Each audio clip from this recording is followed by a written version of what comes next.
We're opening up a new campaign as Operation Scour gets kicked off by the clans and the Word of Blake rolls out its welcome mat in the way the Word of Blake knows best. And if you have a moment, check out Gamers on Games. They have some really great editorial content over on their YouTube page. And just as soon as the LZ is established for the clan, the Word of Blake reminds them of the nightmare of the legacy of the greatest generation.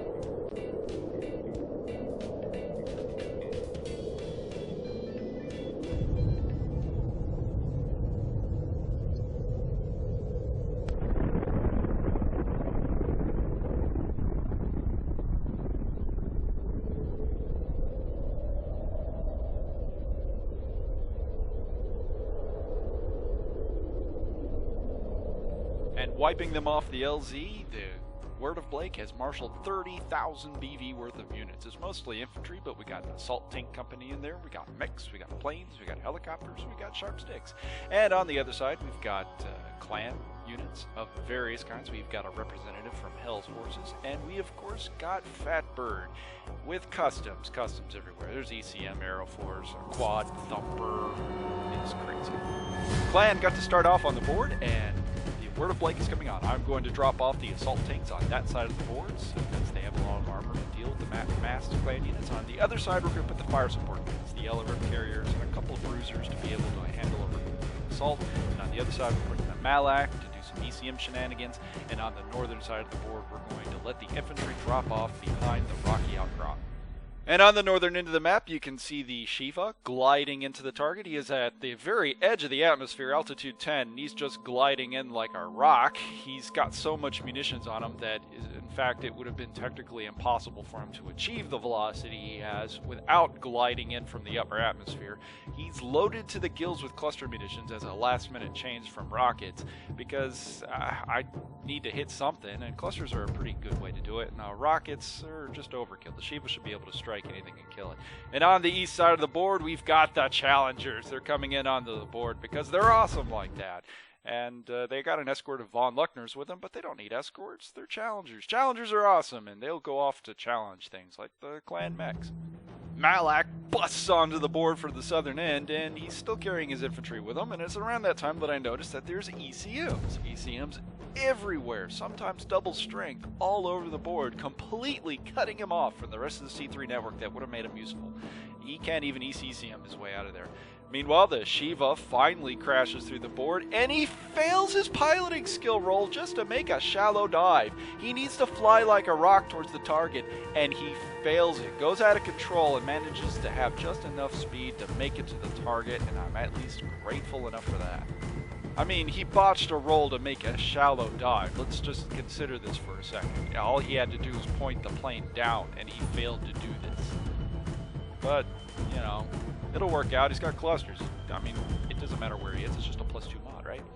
Preda A and Light Ray drop off their infantry along the center end of the board, while the two clan mechs actually turn around and start taking a look at it. They've got a Quad Thumper Warhawk and what we referred to as the Loki bow, which is a pretty cool little custom. Hell's Horses infantry actually dismounted from the wreckage of the destroyed mechs in the middle section of the top end of the board and started moving towards the Challengers on the right side of the board. But, you know, they make a couple shots. It doesn't really do anything because Challengers are awesome, and there's nothing that can stop them. They have so much armor. The fire support lance is actually mostly cut off. They have a lot of ECM out there. They don't have a whole lot to target, so they end up firing over the iron sights. They tag the custom vulture along the center quite a few times. The legacy manages to do quite a bit of damage. Meanwhile, the Quad Thumper Warhawk manages to splash the Light Ray multiple times, putting rounds all over the place, and in the process kills almost an entire level 2 of infantry. Just keep splashing all those poor phalanx battle armors, and they just can't take that kind of damage, and they're wiped off the board immediately. He even manages to tag the Light Ray, gets a through armor critical, and takes a gyro and an engine hit, instantly putting the mech into forced withdrawal.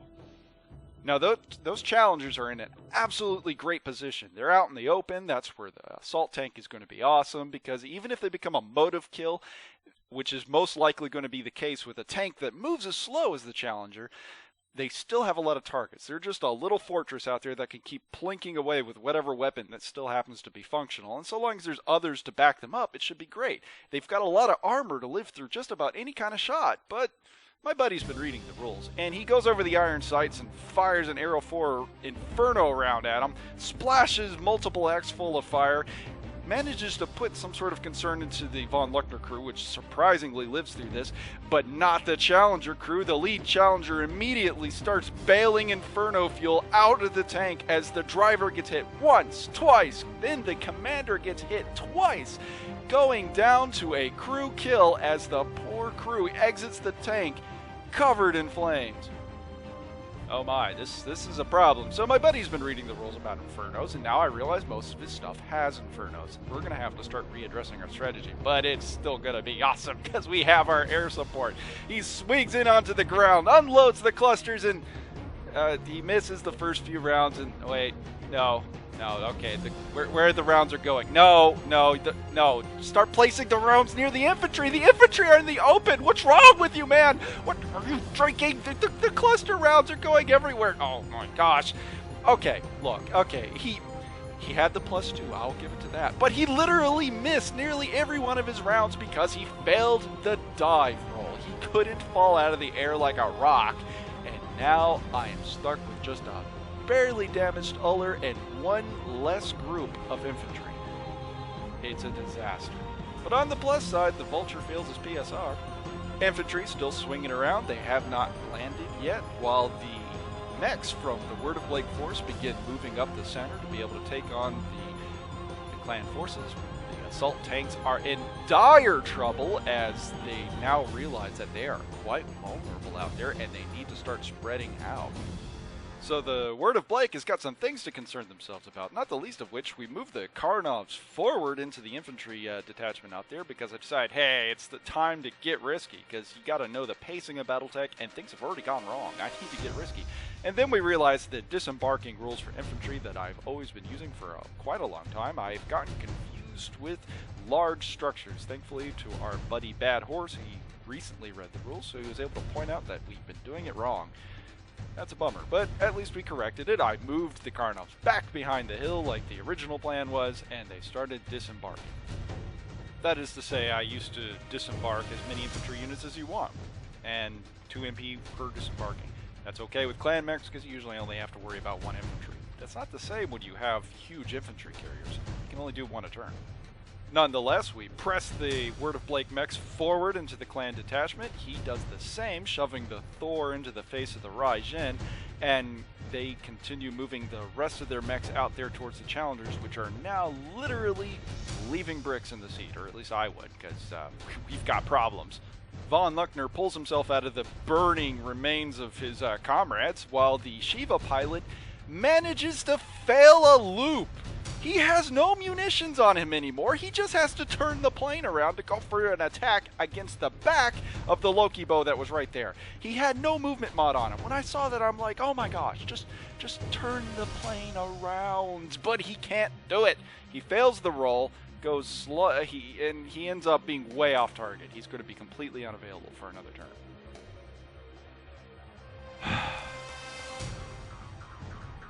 So with that opportunity lost, I begin pacing my targets out, or at least spreading them out to the most dire ones that I can. At least you can't do anything about it, so you might as well just move on with the turn. And it does, immediately. The Malak dies to combine fire from, I think, 3 clan assault mechs, which should be appropriate, but no, it dies to the opponent. It manages to get 2 medium laser shots in the same location into the back. Light Ray gets another through armor critical from the Yellow Awesome, taking out the gyro and putting it down, while the infantry manages to tag the Von Luckner at distance with an SR impact and manages to detonate the ammo.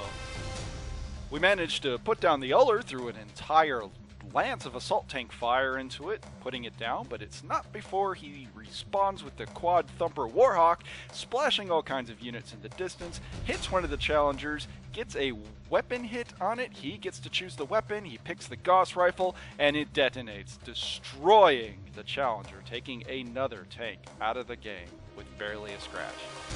At this point, the Word of Blake has, on turn 2, lost a Light Ray, Malak, 2 Challengers, One Von Luckner is seriously damaged. We have an entire ordnance bin from a Shiva that has been completely wasted to some kind of inebriated pilot that is going to have to answer to the FAA at some point in time.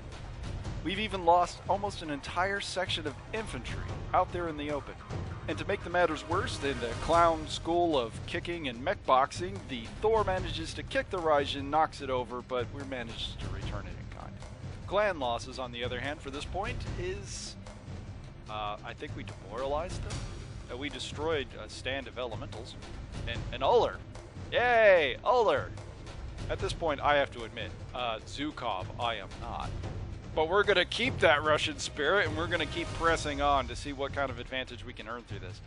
Even though my dice roll at the beginning of the game would say something else, initiative has clearly been lost, as several formations are way below strength at this point, and they begin seizing the tactical ground. They begin pushing against me as they begin throwing the Thor into the defensive line of the fire support units. And on the other side of the board, the challengers are now pressed with the concern of dealing with conventional infantry and a whole horde of elementals. That's something the tank wasn't really well built for. I mean, it can do the job, but I'd rather send something that BV'd and that slow to deal with something else, like another mech or something. Against the infantry, they can't outrun them, and they're going to get a couple motive crits, and then they're going to have to deal with the infantry as they're on top of the tank. And mission control, we found a problem. But I haven't lost all the initiative here. We're going to keep pushing the assault tanks forward. They're still fairly hard to kill, and if I can get them close, you know, press the pedal to the metal and just move as fast as we can with those slow things, maybe we can get close enough that they won't fire the napalm round at him. He's already decided to change his rounds over for target designated Arrow 4s. Lulzy McGee finally makes it back onto the board with the Shiva, but now there's all kinds of AA to worry about, and the Loki bow is very well entrenched, or at least he knew I was going to come from that direction, and everything is in a nice situation where they can just start shooting at him. They miss most of their shots trying to get to him. The Shiva opens up on him, misses with almost everything. Large pulse lasers, doesn't matter, just manages to miss in the strike. We do put down the Thor through back shots from the Raijin, but it's just too little too late. The challengers deal as much damage as they can, but it's clear where this whole game is going, and we go ahead and call it for the clan.